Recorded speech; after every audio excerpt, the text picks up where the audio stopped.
যে পেলোডারের কথা হচ্ছে সেই পেলোডার চালানোর জন্য এক্সপার্টাইজ দরকার। আপনি সেই পেলোডার চালাতে পারবো না। তাহলে যে ব্যক্তি এই পেলোডার কালকে চালাচ্ছিল ভোর রাতে, সেই ব্যক্তি কি আদৌ এক্সপার্টাইজ ছিল? তার কোনো এক্সপার্টাইজ ছিল না। যেখানে প্রত্যক্ষদর্শীরা বলছে, স্থানীয় বাসিন্দারা বলছে সেই ব্যক্তি মদ্যপ অবস্থায় ছিল এবং রীতিমতো সে ট্রাই করছিল, ওখানে টেস্টিং করছিল বা ট্রেনিং করছিল কিভাবে সেই পেলোডারটা চলে। এটা কি কোনোদিন মেনে নেওয়া যায়, যেখানে এরকম একটা কাজ করতে গিয়ে একটা মানুষের প্রাণ চলে গেল, একটা শিশুর প্রাণ চলে গেল? আপনি একবার ভেবে দেখুন, মহালয়ার দিন সেই পরিবারটার জন্য প্রত্যেকটি মহালয়া বা প্রত্যেকটি বছরে যখন এই মহালয়াটা আসবে, তাদের মনে কিন্তু পুজো আসবে না, তাদের মনে একটাই আসবে যে তাদের সন্তানটাকে তারা হারিয়েছিলেন। এর পিছনে আরেকটা বিষয় আমার অদ্ভুত লাগছে, সেটা হচ্ছে কাউন্সিলর নাকি 15 বছরের কাউন্সিলর, সে এতদিন কি করছিল?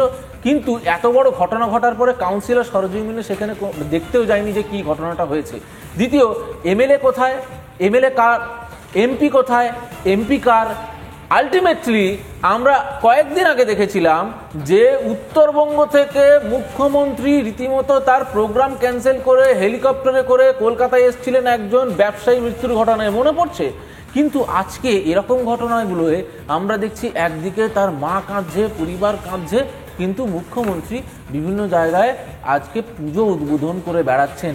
এই ছবিটা কোথাও যেন একটা গিয়ে সাধারণ মানুষের যুক্তি দিয়েছেন, উনার মধ্যে কোনো রকম যদি মানবিকতা থাকতো উনি ওখান থেকে ফোন করতেন সিপিকে বা ডিজিকে যে এই বিষয়ে কে কে জড়িত, কাউন্সিলর কোথায় আছে, কাউন্সিলরকে বলতো তুমি নামো, তদন্ত করো, কে অ্যাকচুয়াল দোষী, তার কন্ট্রাক্টর লাইসেন্স এক্ষুনি ক্যান্সেল করা হোক। কিন্তু ওনার আপনি ভাষাটা দেখলেন, আমার অদ্ভুত আরেকটা জিনিস লাগছে, যারা ওখানে দোষী তাদের ইনভেস্টিগেশনে না এনে যারা ওখানে প্রতিবাদ করছে আজকে তাদেরকে ওখান থেকে টেনে নিয়ে যাওয়া হলো। রুবি মন্ডলকে কেন অ্যারেস্ট করা হলো আপনি উত্তর দিতে পারবেন? পুলিশ উত্তর দিতে পারেনি।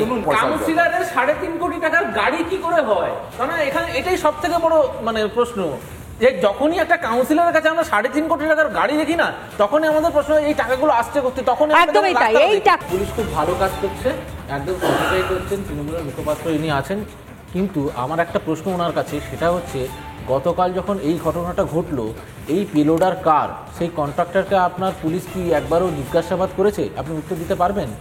কেন এই হলো বা কারা এই অপারেশনটা করছিল, যার কোনো লাইসেন্স আছে কিনা, যে এই ব্যাপারটা নিয়ে ট্রেন্ড কিনা, তাকে ধরার প্রচেষ্টা করেছে পুলিশ?